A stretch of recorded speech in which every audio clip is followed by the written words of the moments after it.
This is Tom Meyer, Superintendent of Bellevue Community School District, coming you this week with the Comet highlights from this week's board meeting, or this month's board meeting in January. It's held on Monday evening. I want to give you a few things that way, just so you know there is no school on Monday, January 18th for students for Martin Luther King Day, honoring that.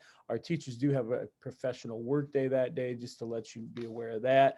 Also have parent-teacher conferences coming up on February 10th and February 11th. There's a 3-hour early dismissal those days. You will be getting something if you have a student in school home about that in the next week or two. We will follow a very similar schedule to what we did last parent-teacher conferences in October, where you will have an option of coming in or doing those via Zoom or some other manner, just so you're aware of that. So there's also no school on February 12th, that Friday after parent-teacher conferences on Wednesday and Thursday, and also on that Monday in observance of President's Day.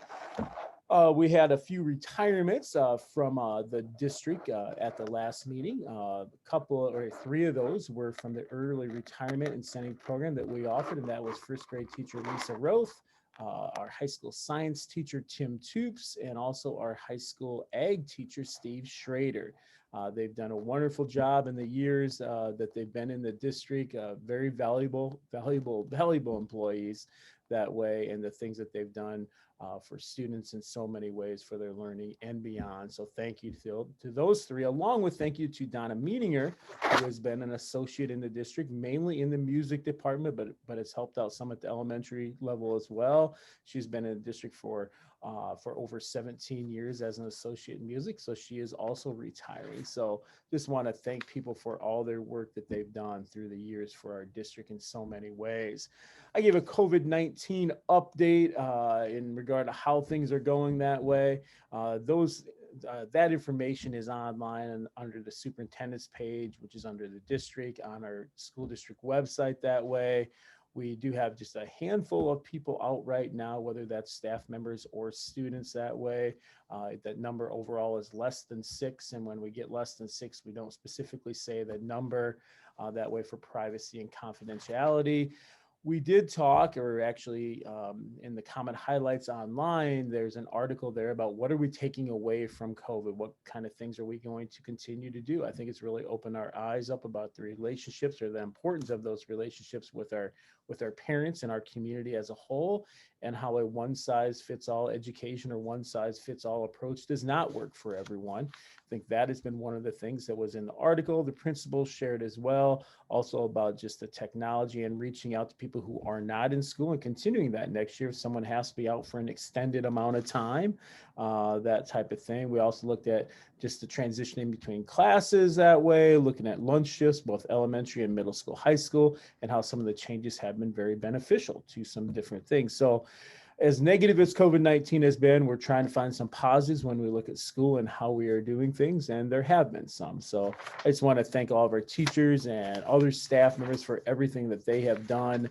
to make our world work for us in school here, and to make the world work for our parents and our community members with students in school. So thank you very much to all of you for your help that way. Let's talk about a vaccine update under the COVID-19. Right now, it looks like staff employees or school employees as essential workers will be getting the vaccine, or that first dose of the vaccine, prior to February 1st. That is not official, but that is what the latest information I received recently was, and that will be for all staff members that way. We'll get that, whether coaches, food service, custodial, teachers, administrators, whatever the case is, everyone will have that opportunity if they choose to do that. We're working on that overall number at the current time that way. We also had a conversation, only a conversation, about the 21-22 school calendar. There's a copy of that, or a document of that, in the on the comment highlights online that you can see.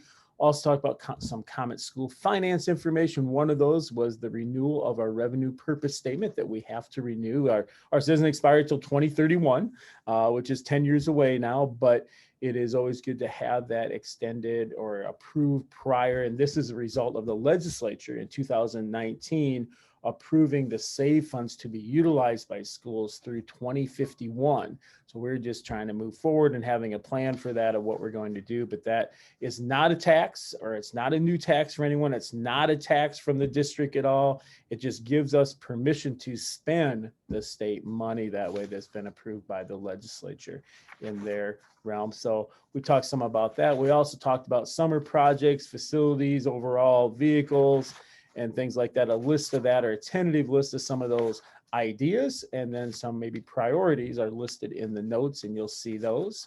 We also had a level 2 investigator, since Officer Schwager just retired from the police force in Bellevue as chief of police. Now our level 2 investigator is Chief Dennis Bud Schrader that way. So that was approved. We also had Comet Reading and Reflection, and this was from Kappan. It's an educational journal, Phi Delta Kappan, and it talks about some statements made in the 80s and 90s about education, and some of that one size fits all. Not all students learn at the same pace. How are we adjusting to what students need? And do all students need the same thing, especially at the secondary level? We'll also be talking about that at our professional learning for staff members or for teachers on Monday. Information, I was talking about student transportation. We're looking to add a couple stops in the future in the city of Bellevue that way with their bus routes for people to get on the bus instead of having to be transported by their parents or walking, whatever the case is. Also about college course overview. We had a good chunk of our students, about 100 courses taken this first semester. Actually, we'll have close to 200 classes taken second semester. That number's a little lower than it has been, and part of that was the scheduling with COVID-19 coming, before we ended the school year, and then also registration time. So just we didn't get probably as many as some years that way, but that is still free for all students to take those college courses, whether they are on campus or online. A good chunk of those are online through the Eastern Iowa Community College District. You know about that. Also talk about the IASB, the Iowa Association of School Boards Day on the Hill, which is now a virtual Day on the Hill. That way to talk to legislators and everything like that. Also about spectators at extracurricular events and what we're doing with extracurricular events. We are not opening it up completely to everyone coming in based on the space available in our gym that way. We actually had this, what I'm going to talk about on Tuesday evening. We had quite a few people there. I do request, and the school is requiring, that we try to make some social distancing for people. And obviously you must wear a mask at the game. That is not a debatable thing at all. Whether you're a student, whether you're an adult, it does not matter. You need to have a mask on. But we do allow 2 tickets per family. So anyone in that family household can come, and that includes siblings along with those mom and dad or whatever the case is. And the only change that we've made is that now, instead of, if you have a JV girls ticket, you can now stay for the rest of the games instead of having to leave after your participant's game. That is the change we made. We've also been having the dance team perform recently, and we have a pep band. So encourage you to watch it online if you do not have a ticket or cannot get in that way. It is on the NFHS network. There have been some hiccups with that from their standpoint. We believe they have taken care of what they need to take care of that way. It has been on their end. It's not been our issue that way. So hopefully things will work out well for tonight's game. We played Monticello, and I encourage you to watch that one way or another that way. We also have opened up our facilities for youth basketball or volleyball to take place that way, and wrestling. We also have a home wrestling meet coming up in a couple weeks. So we have opened it up for that, as long as our positivity rate in the county does not increase significantly. We will keep that open. But if we start seeing a dramatic increase, or notice that within school, an increase in school, we will then all of a sudden again limit those times, or actually eliminate those times for a temporary time period that way. So just so you kind of have that, those kind of things. Our principals talked about professional learning and some things we're doing on Monday, as I talked about briefly before. Mr. Raker then also talked about extracurricular activities and FBLA. I talked a little bit about our online program, Edgenuity, how those numbers have dropped significantly this semester from 26, 28 students first semester down to about 10 or 12 this semester. So positive. People are coming back to school, and we believe we're offering a safe environment for each and every student to attend on a daily basis. So we then went into a closed session for mid-year discussion about the superintendent's job performance, mine, that way. So that went fine. We talked about a few themes that we want to keep emphasizing to our community and to our students and to our staff overall, and some future goals of where we're going here. I have my end of the year evaluation summative in June that way. So just so you know that, then the meeting adjourns. So have a great day, everyone. Just on weather, if you're watching this on Friday, the roads were a little slick this morning. I was up around 4:15, 4:30. They got a little better. We had maybe 2 inches of snow, maybe 2 inches of snow. I don't think we had quite that much. Some of that melted. We did have some sleet and freezing rain kind of starting it off, which made it more slick.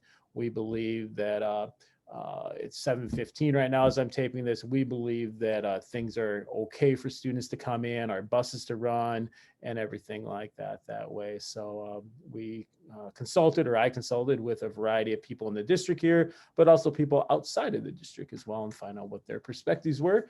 We'll move on from there, but you can always catch those announcements, if there are any, on social media, whether it's Facebook or Twitter. It's on the Dubuque radio station, the Coquia radio stations, and it's on Channel 6, Channel 9, and Channel 7 that way, to just hit some different areas. And there's a few other places as well that you'll see. And if you're a parent, you will also get that as an email in most cases. So have a great day, everyone. Take care. Remember, wear a mask. And as our signs around here say in school, my mask protects you, your mask protects me. So please remember that. Let's do all we can to halt the spread of COVID-19 and to mitigate it as much as we possibly can through mask wearing, but also through basic hygiene, like such as washing your hands, which is not a new thing for anyone, hopefully. So have a great day, everyone. I will talk to all of you next week.